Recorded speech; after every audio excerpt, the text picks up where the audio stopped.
Friends, welcome back to our YouTube channel GK with मी।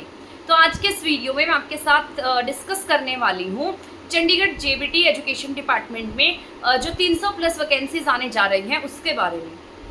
आपको इन सब के बारे में डिटेल से पता होना चाहिए। अभी जैसे चंडीगढ़ एजुकेशन डिपार्टमेंट अगर कोई नोटिफिकेशन निकालता है या कोई भी न्यूज़ देता है तो बहुत ऑथेंटिक रहती है। ये हमारे हरियाणा की तरह नहीं होता है कि कोई भी अफवाहें, एक अफवाह मिली और उसको उड़ा दिया और उसको पता नहीं क्या का क्या बना दिया, है ना। तो चंडीगढ़ एजुकेशन डिपार्टमेंट जो ऑथेंटिक न्यूज़ देता है, उन्होंने अभी एक न्यूज़ आई थी कि उसमें ऐसा बताया गया था कि इसमें एसएससी की 209 वैकेंसीज और जो आपके टीजीटी है उनकी शायद 218 और 109 वैकेंसीज जो हैं वो दी गई थी। मतलब 200 प्लस और 100 प्लस आप लगा सकते हैं। तो 300 के अराउंड आपको वैकेंसीज देखने को मिलेंगी। 300 प्लस वैकेंसीज आपको चंडीगढ़ एजुकेशन डिपार्टमेंट में देखने को मिलने वाली हैं। तो ये आपके लिए तो बहुत बड़ी न्यूज़ है, बहुत अच्छी न्यूज़ है। मान लो कुछ कैंडिडेट किसी अदर एग्जाम्स में रह गए थे, जिन्होंने टीचिंग एग्जाम्स की प्रिपरेशन की थी, तो उनके लिए बहुत गोल्डन चांस है। ठीक है। सेकेंड थिंग मैं आपके साथ डिस्कस करने वाली हूँ कि आपका क्या इसमें क्या सिलेबस रहता है और आपको इसकी प्रिपरेशन कब से कर लेनी चाहिए, कब से आपको इसकी तैयारी शुरू करनी चाहिए, क्या नोटिफिकेशन का वेट करना चाहिए हमें कि अब नोटिफिकेशन आएगा तब हम पढ़ने लगेंगे। और अगर आप मेरे चैनल पर 2 से 3 साल से जुड़े हैं तो आप बहुत अच्छे से जानते होंगे कि मैंने चंडीगढ़ जो आपका चंडीगढ़ का एग्ज़ाम हुआ था उसके लिए मैंने कितने ज़ोरों शोरों से तैयारी कराई थी। मोस्ट ऑफ सिलेबस मैंने आपका अपने चैनल पर कवर कराया था और बहुत सारे कैंडिडेट ने हमारे चैनल से तैयारी भी की थी। मैंने हिस्ट्री बच्चों को कराई थी, एसएसटी कराई थी, ठीक है, साइंस के कुछ टॉपिक्स कराए थे, जीके पूरी मैंने करा दी थी, इसके साथ साथ टीचिंग एप्टीट्यूड कराया था। तो बहुत सारे जो आपके 15 मार्क्स का सिलेबस था वो मैंने अपने चैनल पर कवर करवाया था।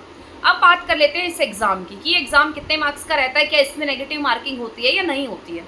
तो अगर हम बात करते हैं इस एग्ज़ाम की तो ये 150 मार्क्स का रहता है और इसमें आपके नेगेटिव मार्किंग होती है।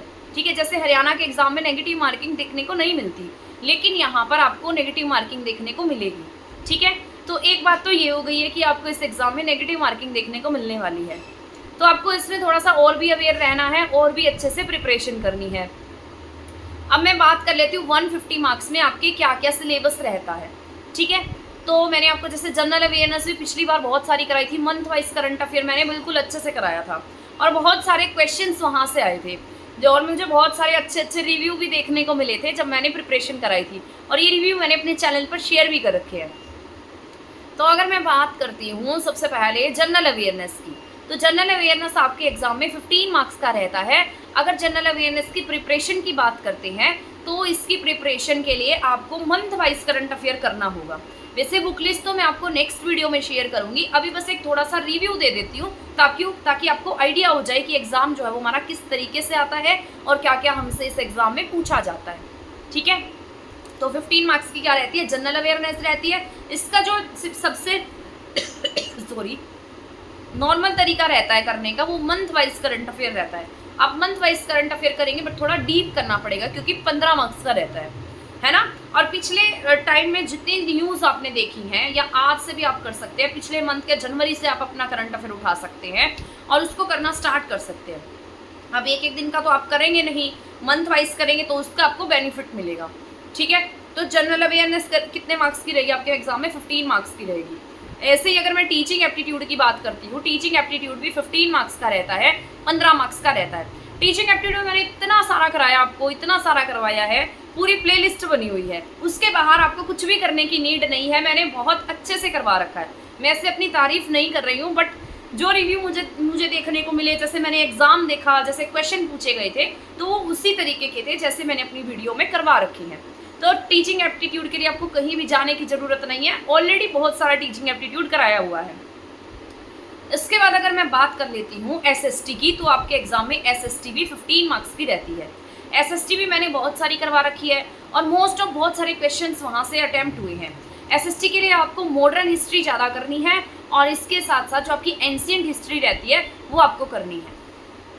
ठीक है, तो ये दोनों हिस्ट्री जो है वो आपको कर लेनी है क्योंकि मेडिवल हिस्ट्री से आजकल कम ही क्वेश्चंस पूछे जाते हैं।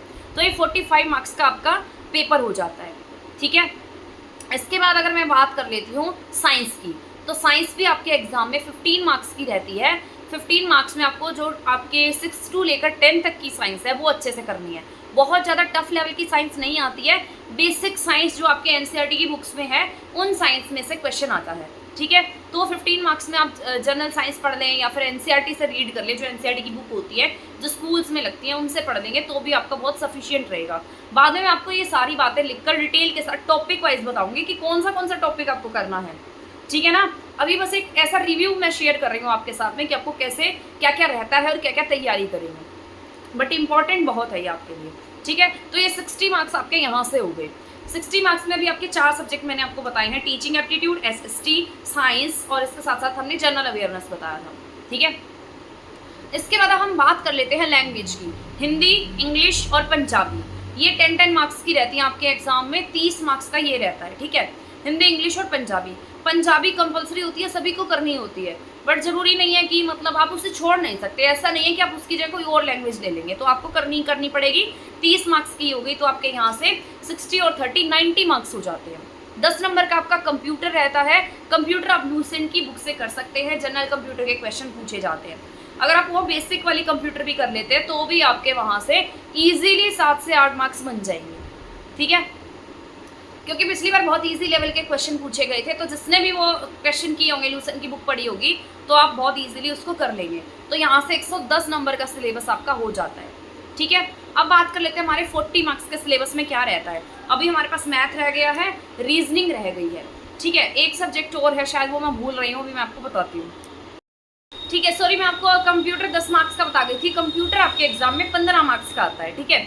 इस पेपर में कंप्यूटर 15 मार्क्स का है, 10 मार्क्स का नहीं है, तो ये बात आपको ध्यान में रख लेनी है, ठीक है। इसके बाद अगर मैं आपके साथ डिस्कस करती हूँ मैथ की, ठीक है। मैथ आपके 2 पोर्शन में डिवाइड होकर आएगा, एक में अर्थमेटिक मैथ पूछा जाएगा और एक में बेसिक मैथ पूछा जाएगा, ठीक है। तो आपका इस तरीके से मैथ 30 नंबर का हो जाता है। तो 30 मार्क्स का मैथ है। मैथ बहुत ज़्यादा सिलेबस कवर कर रखा है मैथ ने, 30 मार्क्स आपके थोड़े नहीं होते हैं।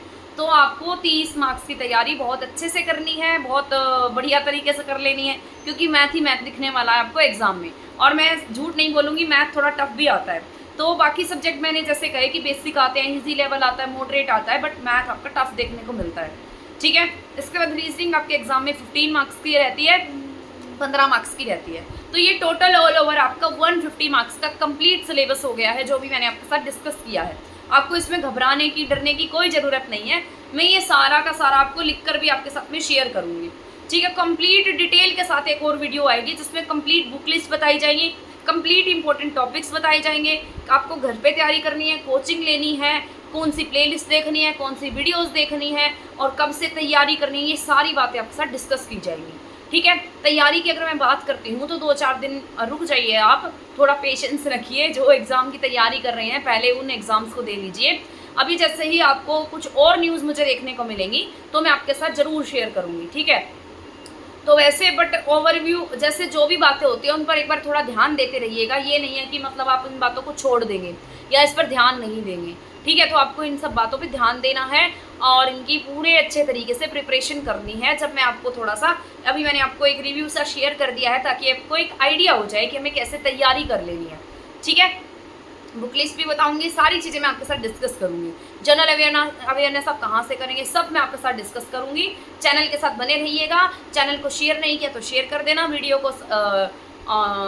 को लाइक कर देना, शेयर कर देना, चैनल को सब्सक्राइब कर देना, है ना। मैं तो बस इतना ही कह सकती हूँ आपको। तो चैनल के साथ बने रहना। तब तक के लिए थैंक यू, धन्यवाद, बाय बाय।